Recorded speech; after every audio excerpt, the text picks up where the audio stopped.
Hi, everyone. Welcome to another episode of Ancient Warfare Answers with me, Murray. Your weekly dose of ancient warfare-ness. Hopefully you are having a good week. And I'm about to answer a question from an email from David Pollack from New York. So I'll get to that in a minute. First, however, of course, you can ask us a question. You can send us an email. Easiest one is murray@caravanseraipublishers.com. That would get straight to me. Or you can send us a message on Facebook. You can send us a message. You can reply to one of the videos. You can comment. However you can get us a question, we can attempt to answer it. So the question that we've got, of course, this time round from David is, I am researching siege warfare in late antiquity for a historical novel, and he's come across a book by Michael Bonner, which has a line which has perplexed David, and essentially it says, mines shattered a part of the walls of Jerusalem. David asks, is that right? I thought gunpowder wasn't invented until hundreds of years later.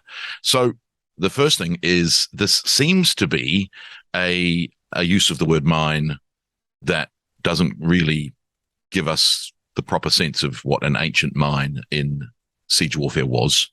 Use of the word shattered the walls, again, misleads us because it should say collapsed part of the walls. You could say shattered, the shattered by collapsing, but I think the way that sentence is constructed completely misleads you to think that it's a modern mine in the sense that it explodes, to bring down or to blow up part of the walls. That's not what ancient mines were for in ancient siege warfare. So that's going to require a little bit of exploration. The second part of David's question does raise things like Greek fire, which we have several descriptions of, going back to Aeneas Tacticus and, of course, Thucydides' description of the siege of Delium, where it looks like the first flamethrower in existence is described, an amazing contraption, a tunnel, and he gives a very, very vivid description of that invention of the pipe, how it basically has a bellows attached and it blows this sulfur and charcoal mixture which burns and cleared a part of the wall. And Aeneas Tacticus actually gives us the recipe. I'm not going to cite that to you. But it's a combination of elements, and he says it's unquenchable fire. So he recommends that not as an attacking method, but as a defending method to throw on attacking siege engines that couldn't be put out. So that's interesting in itself. But of course, neither of those are explosive. They're burning rather than exploding. So unlike every ancient movie you've ever watched where there's burning, exploding things, that's just not the case. Why you would have burning catapult ammunition that goes against a stone wall is inexplicable. Into the city to burn the wooden structures, absolutely, but not firing against the stone walls where surely the flames would do nothing, but looks good on film. Anyway, that's another podcast and certainly longer than 10 minutes. So we get down to the mines. Now, of course, the mines mean that they are tunnels dug under the walls of a defending city to undermine the walls and bring them down. So certainly we have several types of ancient descriptions of exactly that happening. Now, in the first case, however, we get some records of the Romans at Fidenae and Veii when they are creating the Roman Empire in the 5th and 4th centuries BC. They don't use mines to undermine the walls. They use mines to infiltrate the city. And we seem to be told that they are dug out, but they might just be the use of natural features that may have been expanded by the diggers. The siege of Armida in 359 AD as well, Ammianus Marcellinus, who was in the city, gives us a description of what seems to be a very similar thing, that it's a natural fissure in the rock that led down to the Tigris that had been expanded and given steps by the city, but it was still hard to get to and inaccessible. But a group of Persian archers make their way inside Amida via that method. So there certainly is infiltration via mines and mine shafts and taking advantage of the local terrain. But what we also find, of course, is the idea of mines built to undermine the walls of a defending city, not generally to bring them down, but to make the defenders think that they would be brought down very soon.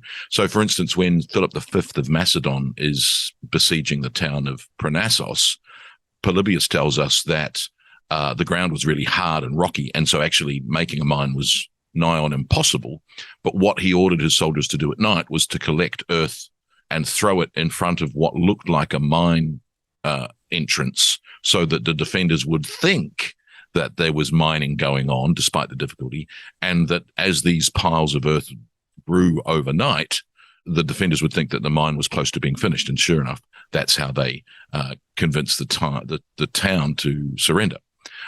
There's other accounts of that, again, mostly from Polybius, the Seleucids and the Parthians doing exactly the same thing. We've got Romans using similar sorts of things with the Bar Kokhba revolt in the 2nd century AD. You've got a description in Polybius, the Roman siege of Ambracia, where you've got the idea that you would resort to mining as not as a first step, but as a sort of a last step. And so you would build these mines, you would conceal the shaft with wattle screens so you couldn't see exactly where there was, and then you would dig down underneath that so you could get under the walls. And then we don't know from ancient methodology, but we do know from medieval methodology that what you would do is, as you built that mine shaft, you of course would put in wooden struts to support it, and then when it was under the wall that you wanted to collapse, you would then essentially set that with the supports, and you would then light a fire, exit. The fire would of course burn through all the supports, and then the tunnel would collapse and the wall above it would also collapse. So you've got that kind of method, which we think is similar to what they must have done in the ancient world, but we're not really told that that's exactly what they did in ancient sieges, but it is what they did in medieval sieges. And there's no real reason to think that the ancient sieges were conducted any differently. Weren't conducted any differently. So I think that that's what's going on here with your very confusing sentence that the mines shattering the walls is mine shafts built under the walls, which undermine the walls and bring them down and collapse them. Yes, shattering them, but that's a misleading sort of modern understanding of what a mine is. So I think that's the case.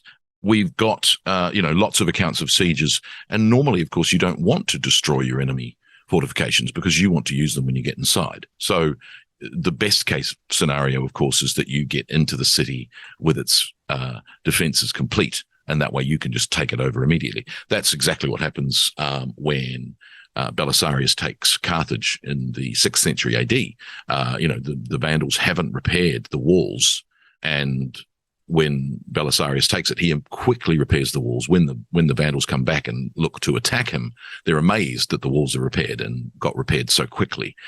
Think, why didn't I think of that? Anyway, so that's that. Hope that answers your question, David. And as I said before, you, of course, can ask us a question. You can also support us on Patreon. All you have to do is go to the website, www.patreon.com/Ancient Warfare Podcast, and you can support us to one of 3 different levels, either a legionary, an optio, or a centurion, and that can get you a copy of the magazine either digitally or indeed in print. And I look forward to answering some more of your questions in the future. Thanks very much. Bye.